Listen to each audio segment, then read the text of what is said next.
Good day everyone, especially to you ma'am, Karen, Tidy, Shane, and I, Hazel. We're going to report about the Millennium Declaration and the formulation of the Millennium Development. So we have three topics here. The first is Millennium Development Goals and Social Development. Second, the United Nations Millennium Declaration. And third, the Millennium Development Goals and its targets. The first one, Hazel, we're going to explain the Millennium Development Goals and Social Development. So I'm going to tackle about Millennium Development Goals and Social Development. The Millennium Development Goals have 8 goals with measurable targets, clear deadlines for improving the lives of the world's poorest people. Second, the Millennium Development Goals Fund or MDGF contributed directly and indirectly to the achievement of the Millennium Development Goals. First, the Millennium Development Goals have 8 goals with measurable targets and clear deadlines for improving the lives of the world's poorest people. So, ang Millennium Development Goals or MDGs kay na ay 8 kalayunin para mo improve o mas mapabuti ang buhay ng mga pinakamahirap na tao sa buong mundo. To meet these goals and to achieve this, leaders from 189 countries signed the historic Millennium Proclamation in 2000 at United Nations Millennium Summit. At that time, 8 targets were specified ranging from universal primary education to preventing child and maternal mortality with a 2015 deadline for completion. Second, the Millennium Development Goals Fund or MDGF contributed directly and indirectly to the achievement of the Millennium Development Goals. So, ang pangunahing layunin ani or ang goal niya is pugsain o makaahon sa matinding kahirapan. The fund took a broad and exclusive approach to the MDGs, taking into account to debate over climate change and its impact on poverty, as well as other program areas that are acknowledged as prerequisites and or mechanism for MDG achievement. The Millennium Declaration and its emphasis on development is the right group or approach, with special attention paid to traditionally marginalized groups such as ethnic minorities, indigenous people, and women. What is the importance of Millennium Development Goals? The Millennium Declaration adopted and agreed to all governments in 2000. The MGDs set quantitative objectives to be achieved by 2015. First, the Millennium Declaration adopted and agreed to all governments in 2000. So, the MGDs or Millennium Declaration goals represent the commitments of United Nations member states to reduce extreme poverty and its many manifestations like hunger, disease, gender inequality, lack of education, and access to basic infrastructure and environmental degradation. Second, the MDGs set quantitative objectives to be achieved by 2015. So, ang MDGs is they also drive international development policy. So, in order to achieve this, ang mga rich countries like China, United States, Germany, France, etc. So, responsibility nila to help or to support poor countries sa pamamagitan ng tulong kaluwagan sa utang at pinabuting pag-akses sa merkado. A central element of this effort is the MDG Africa Steering Group, which the Secretary General launched in September 27 together with the leaders of the UN system and other major multilateral and intergovernmental organizations working for development in Africa, namely the African Development Bank, the African Union Commissions, the European Commissions, the International Monetary Fund, the Islamic Development Bank, the Organization for Economic Cooperation and Development, and the World Bank. The steering group has resolved to work on 3 main points. First, reviewing and strengthening international mechanisms to support African countries in 5 key areas, health, education, agriculture, infrastructure, and statistical system. Second, making aid more predictable so that African governments can plan for greater investments in the MDGs. Third, collaborating more closely and effectively at the country level to support African governments in reaching the MDGs. So the steering group is supported by the MGD Africa Working Group, which one chair composed of representatives of United Nations system and other major multilateral organizations. Our task is to reach out the African governments, prepare action plans for achieving the objectives of the steering group, mobilize and coordinate the efforts of the institution represented, and prepare periodic progress reports. So rapid progress is possible if we use all the tools, resources, and commitments available to support countries in reaching the Millennium Development Goals. So the next reporter will be Shane and Heidi. The United Nations Millennium Declaration, signed in September 2000, commits world leaders to combat poverty, hunger, decent illiteracy, environmental degradation, and discrimination against women. The head of the state and government have gathered at the United Nations headquarters in New York from 6 to 8 of September 2000, at the dawn of a new millennium, to adopt some 60 goals regarding peace, development, environment, human rights, the vulnerable, hungry and poor, Africa, and the United Nations, which is called Millennium Declaration. The declaration includes 8 chapters. The first chapter is Values and Principles. Under the values and principles is freedom, equality, solidarity, tolerance, respect for nature, shared responsibility. Freedom. Men and women have the right to live their lives and raise their children in dignity, free from hunger and from the fear of violence, oppression, or injustice. Equality.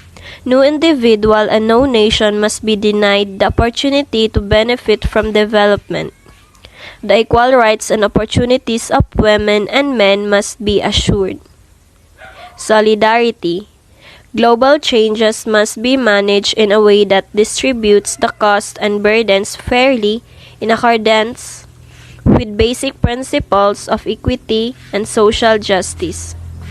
Those who suffer or who benefits least deserve help from those who benefit most.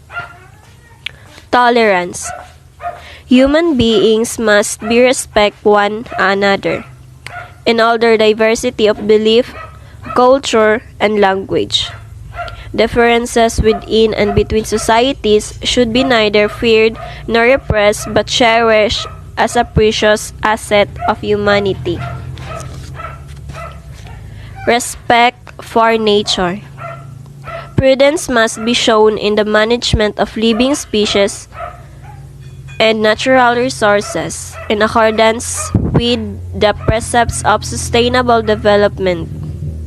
Only in this way can the immeasurable riches provided to us by the nature be preserved and passed to our descendants. Shared responsibility. Responsibility for managing worldwide economic and social developing as well as threats to international peace and security must be shared among the nations of the world and should be exercised multilaterally. The second chapter is Peace, Security, and Disarmament.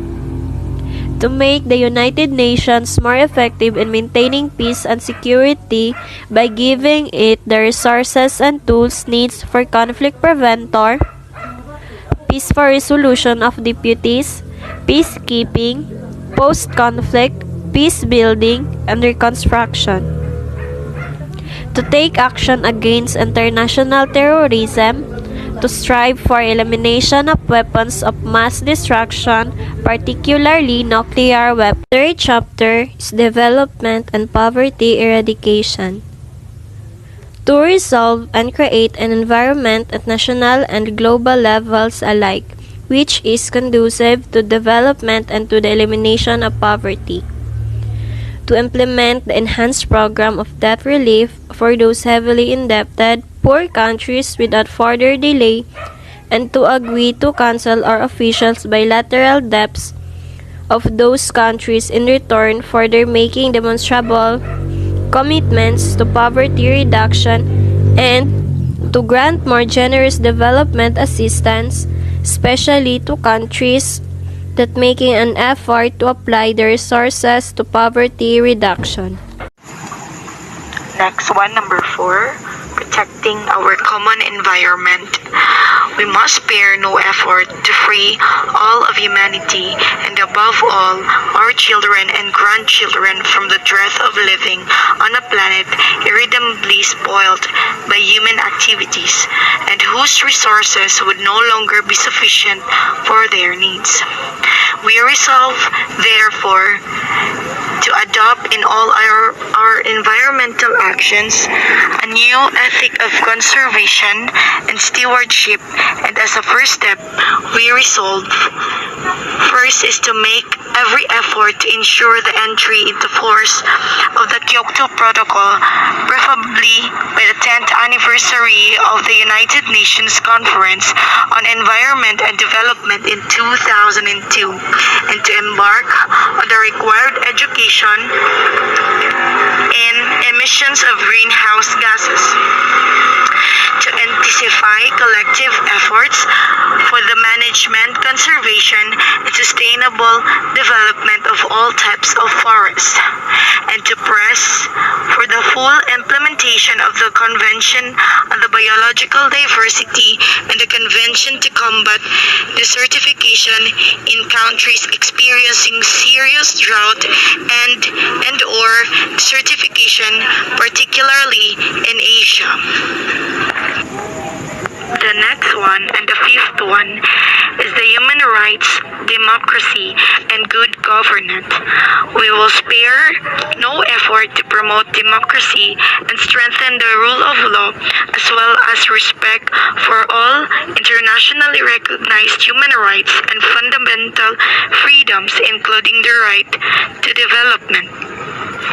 We resolve, therefore, to fully respect and uphold the Universal Declaration of the Human Rights, to strive for full protection and promotion in all our countries of civil, political, economic, social, and cultural rights for all, to strengthen the capacity of all countries to implement the principles and practices of democracy and respect for human rights, including the minority rights. And the last one is to combat all forms of violence against women and to implement Convention on the elimination of all forms of discrimination against women. The next one, number 6, protecting the vulnerable. We will spare no effort to ensure that the children and all civilian population who suffer disproportionately the consequences of natural disaster, genocide, armed conflicts, and other humanitarian emergencies are given every assistance and protection so that they can resume normal life as soon as possible. We resolve, therefore, to expand and strengthen the protection of all civilians in complex emergency, in conformity with the international humanitarian law, to strengthen international cooperation, including the burden sharing in and the coordination of humanitarian assistance to countries hosting refugees, and to help all refugees and displaced persons to return voluntarily to their home in safety and dignity, and to be smoothly reintegrated into their society, to encourage the ratification and full implementation of the Convention of the Rights of the Children and its optional protocols on the involvement of children in armed conflicts and on the sale of children, child prostitution, and child pornography. Next is number 7, meeting the special needs of Africa. We will support the consolidation of democracy in Africa and assist Africans in their struggle for lasting peace, poverty, eradication, and sustainable development, thereby bringing Africa into the mainstream of the world economy. We resolve, therefore, to give full support to the political and institutional structures of emerging democracies in Africa, to encourage and sustain regional and sub-regional mechanism for preventing conflict and promoting political stability, and to ensure a reliable flow of resources for peacekeeping operation of the continent, and to take special measures to address the challenges of poverty eradication and sustainable development in Africa, including debt cancellation, improve market access, enhance official development assistance or ODA, and increase flows of foreign direct investment or FDI, as well as transfer of technology. And lastly, to help Africa build up its capacity to tackle the spread of the HIV/AIDS pandemic and other infectious disease. And lastly, to help Africa build up its capacity to tackle the spread of the HIV/AIDS pandemic and other infectious disease.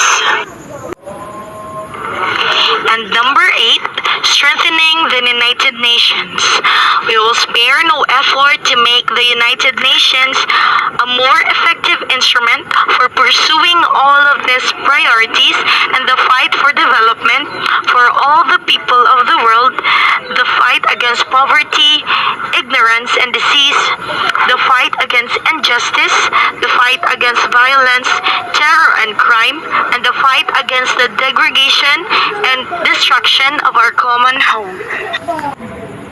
We resolve, therefore, to reaffirm the central position of the General Assembly as the chief deliberative, policymaking, and representative organ of the United Nations, and to enable it to play the role effectively. To intensify your efforts to achieve a comprehensive reform of the Security Council in all its aspects.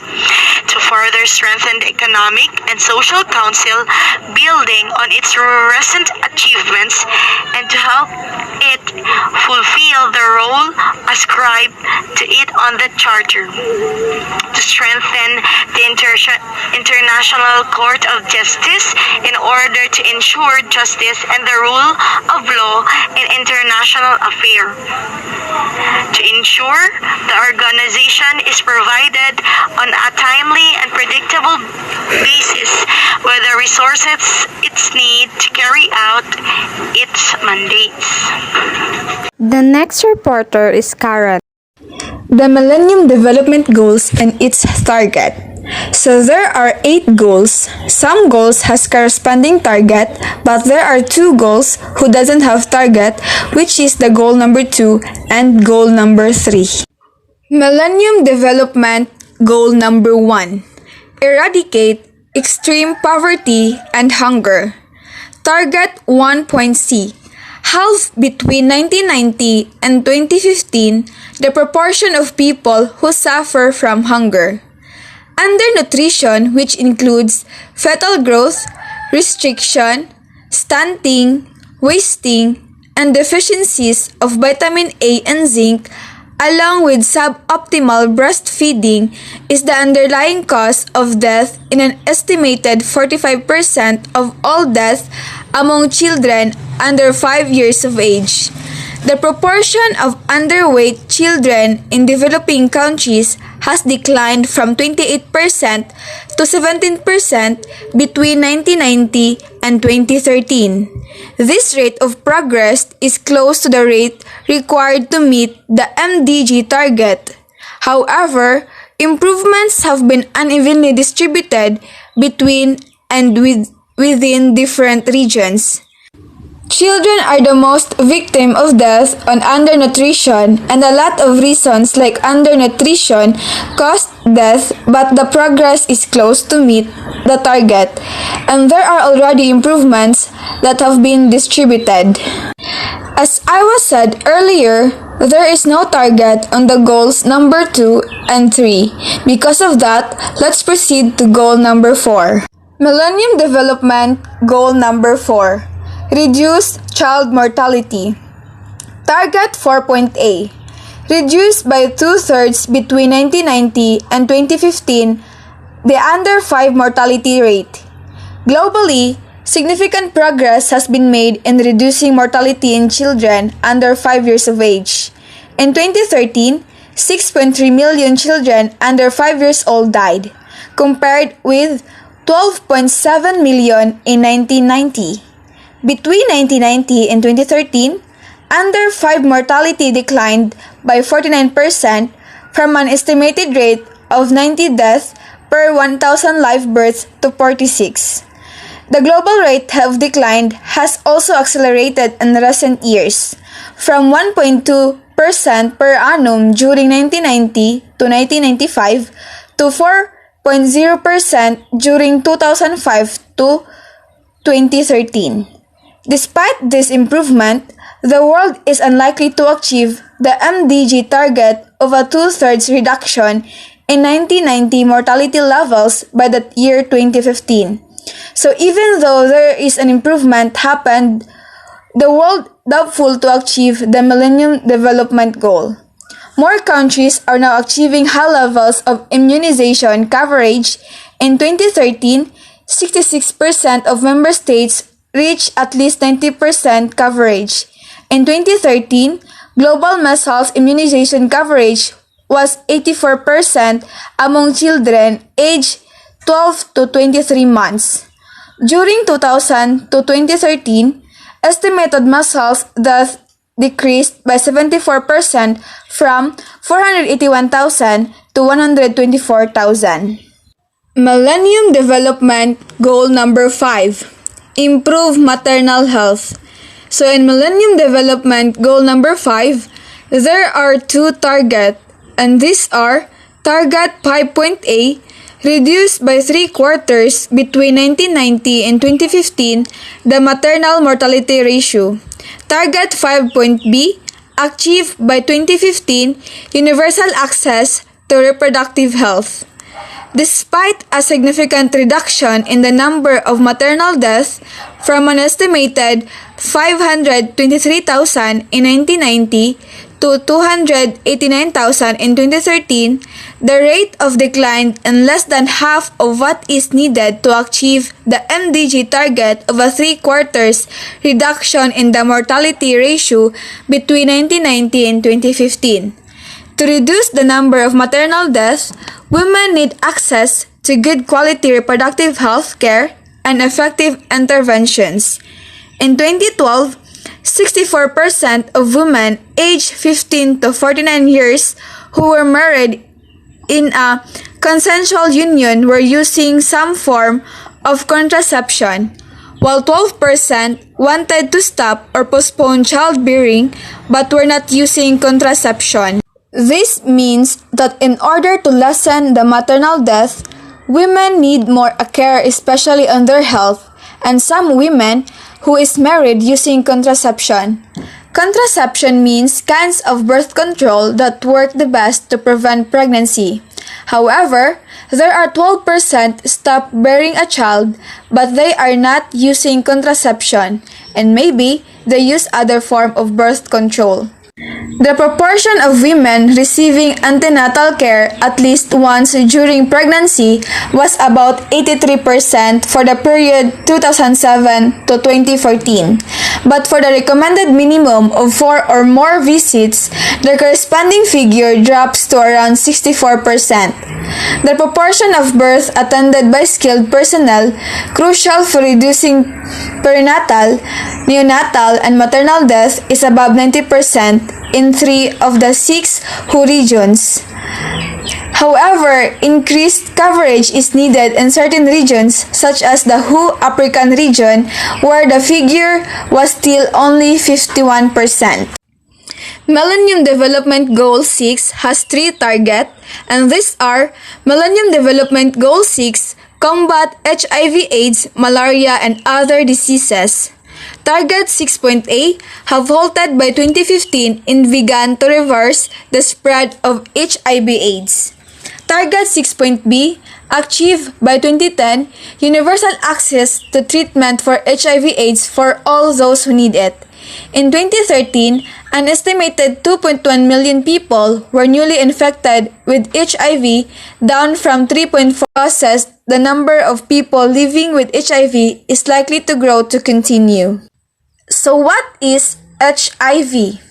HIV, or Human Immunodeficiency Virus, is a virus that attacks the body's immune system.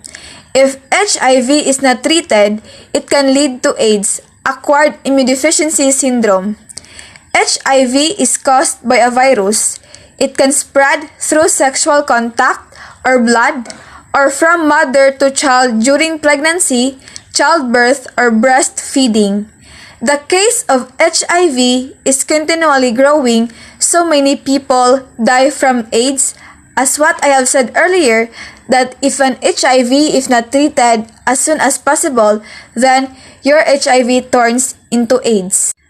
Malaria.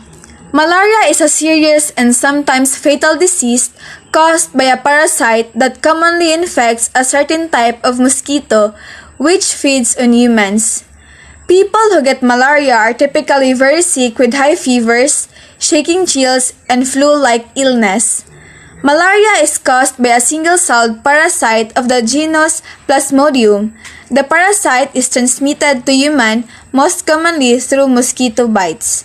About half the world's population is at risk of malaria, and an estimated 198 million cases in 2013 lead to approximately 584,000 deaths.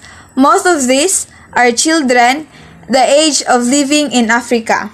During the period of 2000 to 2013, malaria incidence and mortality rates of population at risk have both fallen globally, 30% and 47% respectively. The coverage of interventions such as the distribution of insecticide-treated nets and indoor residual spraying has greatly increased and will need to be sustained in order to prevent the resurgence of disease and death caused by malaria. Most victims of malaria are children because they are easy to bite by the mosquito. So globally, the Millennium target of halting by 2013 and beginning to reverse the incidence of malaria has already been met. Tuberculosis. Tuberculosis or TB is a disease caused by germs that are spread from person to person through the air. TB usually affects the lungs, but it can also affect other parts of the body such as the brain, the kidneys, or the spine. Tuberculosis is caused by a bacterium called Mycobacterium tuberculosis. The bacteria usually attack the lungs, but TB bacteria can attack any part of the body, but not everyone infected with TB bacteria becomes sick. So how you get TB disease? TB is spread through the air from one person to another. The TB germs are passed through the air when someone who is sick with TB disease cough, laugh, sings, or sneezes. If you breathe air that has TB germs, you may get TB infection. The annual global number of new cases of tuberculosis has been slowly falling for a decade. thus achieving MDG target 6.C to reverse the spread of the disease by 2015. In 2013, there were an estimated 9 million new cases and 1.5 million deaths, including 360,000 deaths among HIV-positive people. Globally, treatment success rates have been sustained at high levels since 2007, at or above the target of 85%. However, multi-drug resistant tuberculosis or MDR/TB, which emerged primarily as a result of inadequate treatment, continues to pose problems. MDG target 6.C also includes neglected tropical diseases, a medically diverse groups of infectious conditions caused by a variety of pathogens. In 2013, only 6,314 cases of human African trypanosomiasis were reported. Sleeping sickness or human African trypanosomiasis is a life-threatening disease caused by related parasite strains, Trypanosoma brucei gambians and Trypanosoma brucei rhodesians, transmitted by the tsetse fly. People with early-stage sleeping sickness often are not diagnosed. Trypanosomiasis, representing the lowest levels of recorded cases in 50 years, this disease is now targeted for elimination as a public health problem by 2020. Dracunculiasis. Dracunculiasis, also known as guinea worm disease or GWD, is an infection caused by the parasite Dracunculus medinsis. A parasite is an organism that feeds off another organism to survive. GWD is spread by drinking water containing guinea worm larvae. Larvae are immature forms of the worm. Dracunculiasis is also on the verge of eradication, with an historic low of 126 cases reported in 2014. The elimination of visceral leishmaniasis as a public health problem in the Indian subcontinent by 2020 is on track, with a greater than 75% in incident cases recorded since 2005. Millennium Development Goal number 7. Ensure environmental sustainability. Target 7C. By 2015, half the proportion of people without sustainable access to safe drinking water and basic sanitation. The world has now met the MDG target relating to access to safe drinking water. In 2012, 90% of the population used an improved source of drinking water, compared with 76% in 1990. Progress has, however, been uneven across differences between urban and rural areas and between rich and poor. With regard to basic sanitation, current rates of progress are too slow for the MDG target to be met globally. In 2012, 2.5 billion people did not have access to improved sanitation facilities. With 1 billion, these people still practicing open defecation. The number of people living in urban areas without access to improved sanitation is increasing because of rapid growth in the size of urban populations. Therefore, the access to safe drinking water has now met the target. However, the basic sanitation MDG target are too slow to be met globally. The last goal and target is Millennium Development Goal number 8. Develop a global partnership for development. Target 8E. In cooperation with pharmaceutical companies, provide access to affordable essential medicines in developing countries. Many people continue to face a scarcity of medicines in the public sector, forcing them to the private sector where prices can be substantially higher. Surveys undertaken from 2007 to 2013 show the average availability of selected generic medicines in 21 low and middle-income countries was only 55% in the public sector. We can't deny the fact, especially today, medicines prices are higher. Even the lowest price, generics can put common treatments beyond the reach of low-income households and developing countries. The greatest price is paid by patients suffering chronic diseases. Effective treatments for the majority of the global chronic diseases burden exist.